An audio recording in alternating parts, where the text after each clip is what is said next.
नमस्कार साथियों, स्वागत है आपका श्री राम ऑनलाइन क्लासेस में। देखिए, बात करते हैं क्लास 10th की।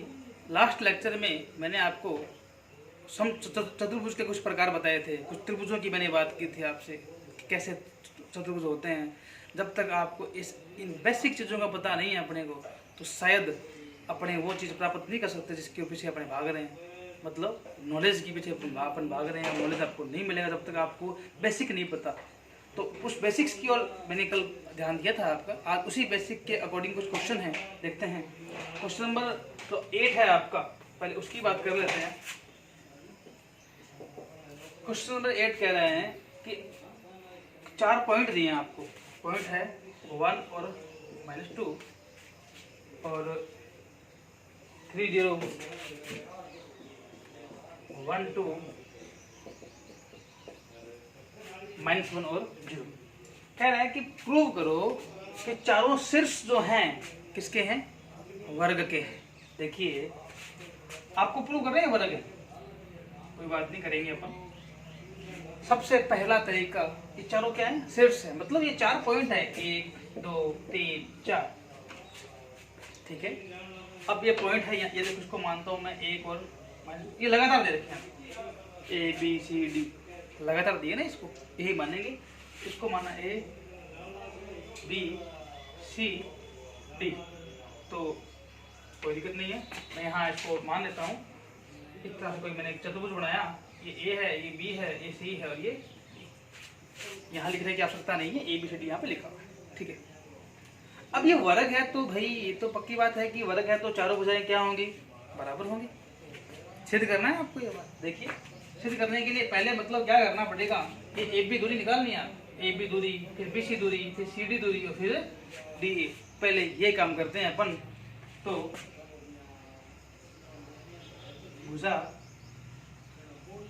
ए पी की दूरी, देखिए आपको मैंने दूरी फॉर्मूला बताया था, वो यहाँ लिख देता हूँ दोबारा से। वो मैंने कहा था कि x2 माइनस में x1 का स्क्वायर और y2 माइनस में y1 का स्क्वायर। देखिए, अब a और b, तो ये a है, ये b है, ये x1 है, ये x2 है, ये y1 है, ये y2। ठीक है, देखिए 3 माइनस 1 का स्क्वायर, 0 माइनस, अब ये -2 है, क्या ये तो माइनस फॉर्मूले का, ये -2, इसको मैं यहाँ पे -2 इस तरह से, शायद कोई दिक्कत नहीं है भी यहाँ तक। देखिए आगे करते हैं। 3 में से 1 गया तो कितना बचा? 2 का स्क्वायर प्लस 0 माइनस माइनस क्या होता है? प्लस 0 प्लस 2 कितना होगा? 0 नहीं, 2 होगा। ध्यान रखें, कुछ बच्चे यहाँ पे गलती कर देते हैं। 0 में अगर मैं 2 जोड़ूंगा 2 ही आएगा, और 2 का स्क्वायर कितना होता है? 4 और 4 कितनी हो गई? ये 8 हो गई। 2 की स्क्वायर ये भी 4 और 4 कितनी हो गई? 8। तो वैल्यू आ गई रूट का, ये दूरी है इसकी। ठीक है, यहाँ तक इसको छोड़िए, फिर आप निकालिए ए बी के बाद में क्या आया? ये तो मैंने दूरी निकाल दी, बी से निकाल लेते हैं। देखिए बी और सी, ये बी है, ये सी।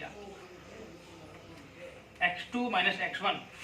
अब फॉर्मूला मैं दोबारा नहीं लिखूंगा यहाँ पे, डायरेक्ट फॉर्मूले में वैल्यू पुट कर रहा हूँ। x2 ये 1 है, माइनस x1 कितना है? 3, ये स्क्वायर होगा, प्लस 2 माइनस में 0 का 3 में से 1 गया, माइनस का 2 बचेगा, और माइनस का स्क्वायर क्या होता है? प्लस होता है। तो 2 का स्क्वायर क्या होगा? 4 होगा, बिल्कुल सही।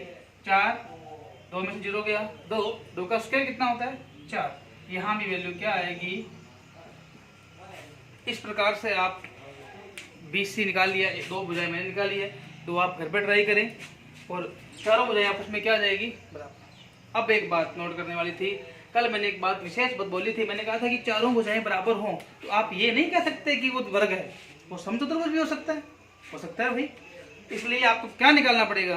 विकर्ण निकालने पड़ेंगे। तो आप ये भी काम करेंगे, AC और BD, AC तथा BD। ये विकर्ण अगर बराबर आ जाते हैं, अगर ये विकर्ण बराबर हैं तो वो क्या है? ये जो चतुर्भुज है वो क्या है? एक वर्ग है, अदरवाइज ये वर्ग नहीं है। इस क्वेश्चन को पूरा आप करेंगे, कोई दिक्कत आए तो आप इसको मैसेज करेंगे।